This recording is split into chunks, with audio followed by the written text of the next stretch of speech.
Hi guys, it's Jasmine. Welcome to my channel. Today I'm going to show you how I go from basic to a bad bitch. So if you want to see my transformation, then just keep watching. So first thing I do, well, I already moisturized and everything, but I'm going to start out with foundation. I'm using the Charlotte Tilbury Magic Foundation. I really like this one. I think it makes my skin look really flawless. The only thing I don't enjoy is the price tag, but I mean, I try to use it sparingly, so it's all good.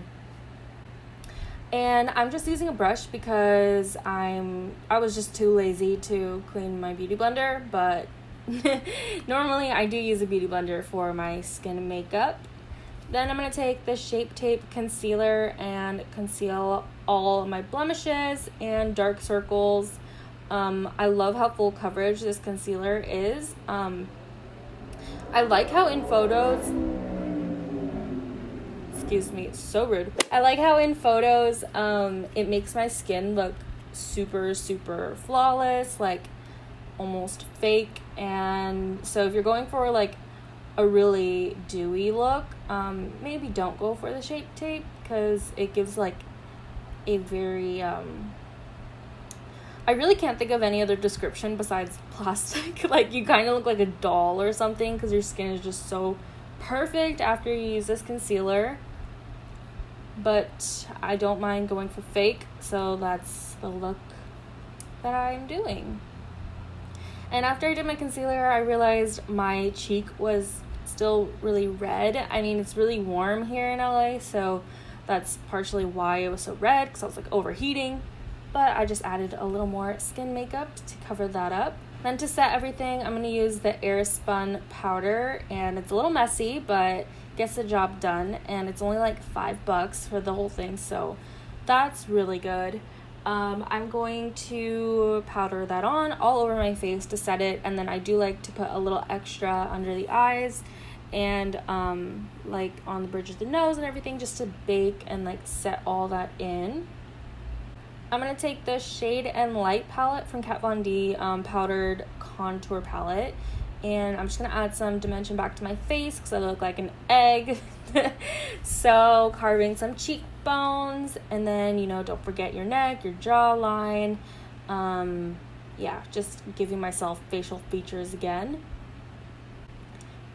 And I would recommend using a smaller brush for your nose, but I just get so lazy doing my makeup so much that I'm just like, whatever, fuck it, same thing. But if you are new to contouring or, you know, like working on it, then definitely don't use a big brush like I do. Then I'm going to fill in my eyebrows. I use the Anastasia pomade. That is like my holy grail eyebrow product. And I'm just using an angled brush from MAC. And then lately I've been liking a lighter brow. So that is what I'm doing here.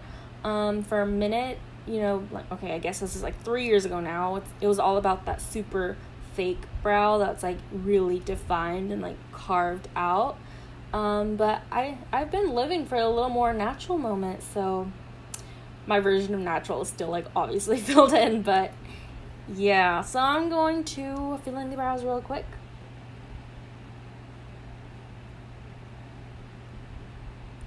And then whenever you're doing your brows, make sure you're like looking back, like step away from the mirror and make sure that they look good together, because sometimes when you're up close to a mirror, you get so like focused on the little details in your brows that when you look from farther away, it's like super dark or unmatching or whatever. So just every once in a while, make sure to step back and look from a distance.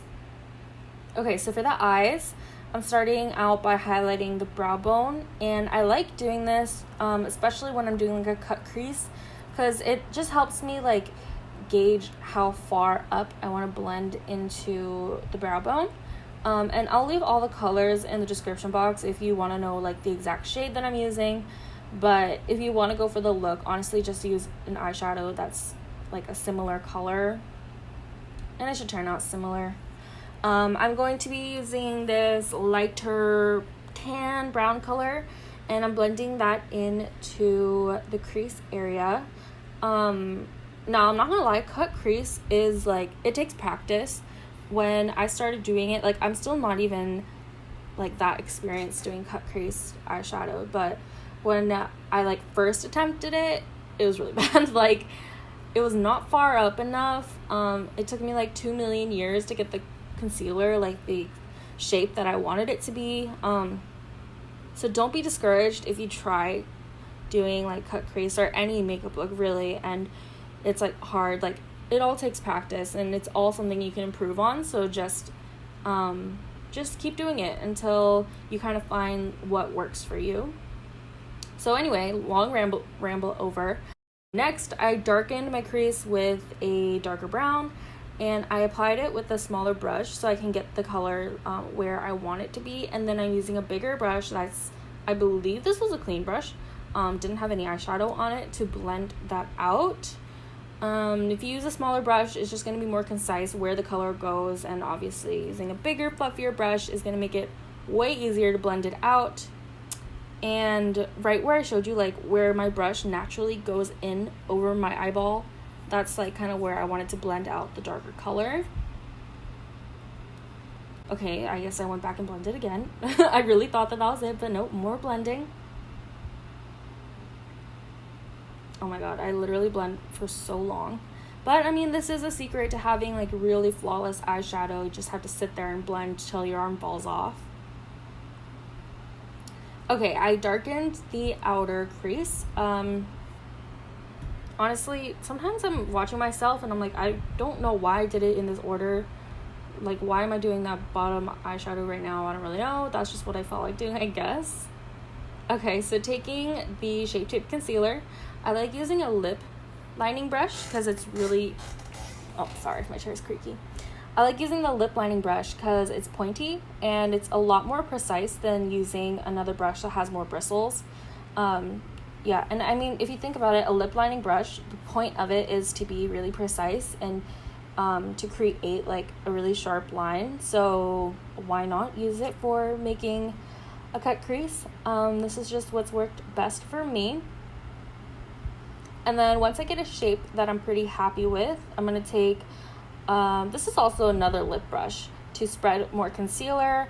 I don't always do this. Sometimes you can just use a lip lining brush. It just takes longer because it's so precise and like thin.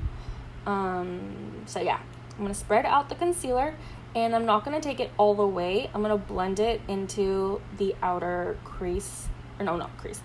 I'm going to blend it into the outer third so that when I put my shadow on there, it can just all blend nicely. Then I'm taking, I believe this is actually another lip brush, but it's not a lining brush. It's like the brush you use to apply lipstick or whatever.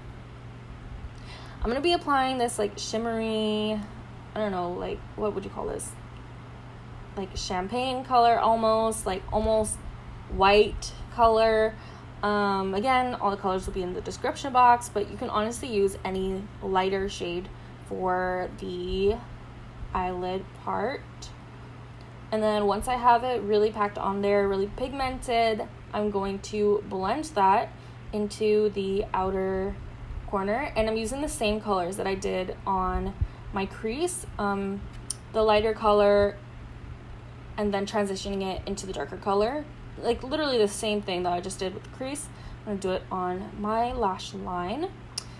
Then I'm going to be doing the eyeliner. But nothing special here, just a winged liner. I like the NYX liquid eyeliner. It's really affordable and it works well for me. Yeah. Oh, this part is so satisfying when it actually works in one swipe. Yeah. Okay, so that's how it looks so far. I put lashes on off camera, and after you put on false lashes, don't forget to fill in any little like spots you might have missed between your real lashes and your false ones. And then I'm putting mascara on, and oh, just a side note, the eyelashes were super cheap on Amazon. I'll link them in the description box just because they've saved me so much money. Like, I think each pair came out to be like 3 cents or something ridiculous like that. So definitely save your money and just get the cheap ones on Amazon. Okay, but anyways, I'm going to be doing my lips next, and I'm just using this lip pencil from NYX. I love NYX lip products. Like, it's honestly comparable to a higher end product, and this way you can afford to get more shades versus spending more money on just one lip liner. Yeah. And then because the lip liner is a little bit darker than the liquid lip that I'm going to be putting all over, make sure to kind of blend that into your lips. You don't want like a chola situation going on. It's not Halloween. That's not the look I was going for. So I'm just going to be blending the lip liner a little bit to make it easier when I go in with the liquid lip color.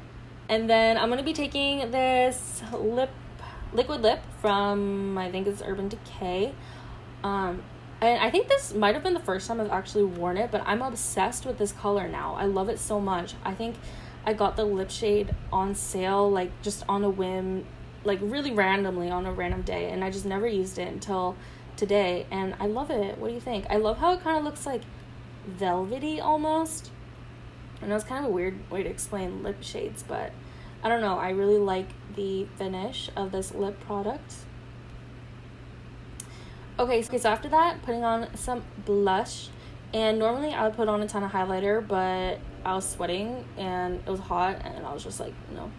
Also, my arms look crazy because I had an allergic reaction, so please ignore that. But now I'm going to work on my hair because clearly she needs help. It's like so flat and just, I don't know, just unwashed and gross. So I'm going to split my hair in half, and I'm going to pin it against my head to make it easier to put the wig and wig cap on. So nothing really special here, just get it as flat to your head as possible. And then I'm going to take the wig cap starting from the back and putting that on, and I look crazy. I know, like I actually look like an egg at this point, but you're just going to want to try to get as much of your real hair in there as much as possible. And then once you get it all in, you can kind of like pull it back a little bit. Just do it whatever way you can to get all your hair tucked in there. You know what? Actually, okay, so I first went like really precise like this. Like I was low-key like looking bald for this blonde wig, which I actually didn't end up liking because it just looks so fake on camera. I mean, all my wigs are synthetic, so it is fake. But I just didn't like how it looked with my ring lights. It just made it, I don't know, like, this just looks so much better. Obviously, I have green tips on my hair, so it was a little bit of a challenge to blend it in. But you can see, like, I pulled the wig back a little bit and blended it in with my real hair. No, I would not go out like this, but it looked good enough for the videos / photos on Instagram, so that is it. Alright guys, I just finished putting my hair together. Blending my real green hair with this wig has been a challenge to say the least, so I'm sweating my ass off. I cannot wait to rip this off my head. But this is the completed look. I really hope you enjoyed. If you did, please don't forget to subscribe and to like this video. I'd love to hear what you think down in the comments below. Other than that, you can find me on Instagram, and until I see you next time, bye! Mwah!